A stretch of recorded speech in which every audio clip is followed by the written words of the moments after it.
So, how do you actually control who gets to see what inside your AI systems? I mean, it's a massive question, right? Well, today we're going to tackle the frameworks that provide the answer. We're talking about access controls and governance. But before we dive in, just a quick heads up. This is part 8 of our 10-part series, and it's all based on a really detailed report. So what you're about to hear is for general info, to get you thinking. It is absolutely not legal or financial advice. All right, so here's the game plan for today. We're going to start with the big picture why of governance. Then we'll get into the nitty-gritty of access controls, and we'll wrap up by looking at how you actually put this all together as a team. Let's get to it. First things first, let's talk about why governance is so much more than just a security checklist. It's really about a fundamental shift in how your whole organization thinks about and handles AI security. And this right here, this quote really nails it. We're moving beyond just thinking about firewalls and passwords. We're talking about building a core business strength. You see, strong governance isn't just a tech fix. It's a true capability that lets you innovate safely and with confidence. Okay, so if governance is the why, then how do we even begin with the how?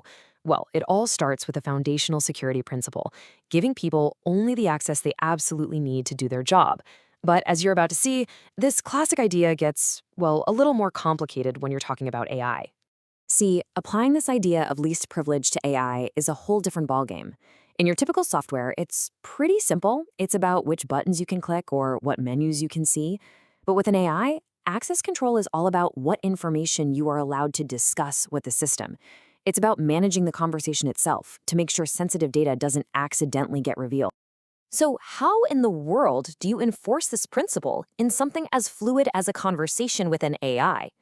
Let's take a look at the modern tools that let us manage access in a much smarter, much more granular way. Now, the classic approach, the one most of us are familiar with, is role-based access control, or RBAC. It's pretty straightforward, right? Your access is totally determined by your job title.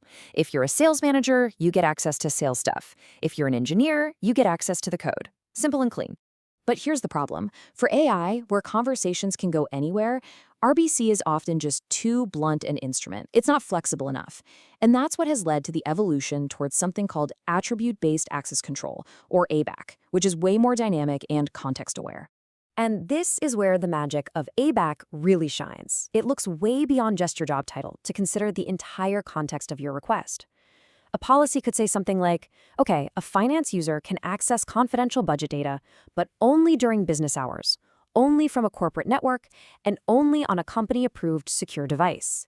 Now that is the kind of detailed control that modern AI really demands. But hang on, none of these fancy rules, RBAC, ABAC, you name it, none of them work if you don't even know what you're trying to protect in the first place. And that brings us to a really critical first step. You have to classify your information based on how sensitive it is.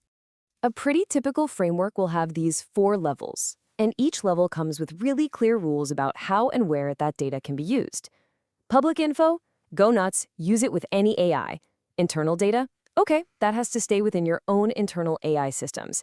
But the moment you touch confidential or restricted data, well, now you're talking about needing strict controls, approved private AIs, and a much, much higher level of scrutiny.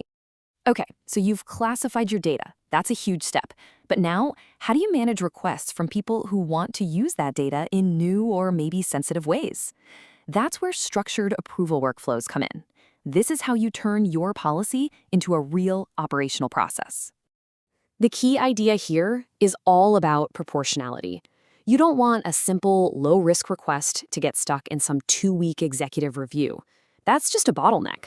But at the same time, you absolutely need that intense level of oversight for something high stakes, like, say, fine-tuning a model on your customer's private data. And this table here shows you exactly how a tiered system like this works in the real world. A simple request, it gets a quick sign-off from a manager, maybe the same day. But look what happens as the risk goes up. When you start working with confidential data, you bring in security. When you're fine-tuning a model, you add the data owner. And if you're granting access to a partner, well, now you've got security, legal, and maybe even executives involved. And the review time reflects that extra diligence. It just makes sense. Now, there's one last, super crucial piece of this puzzle. You have to understand that AI governments can't live in a silo. It is absolutely not just a job for the IT department or the security team. It truly is a team sport. For any of this to actually be effective, you have to get input from across the entire organization. I mean, what's the point of a technical control if it doesn't line up with what the business actually needs to do, or what your legal obligations are? It's useless. So who needs a seat at this table?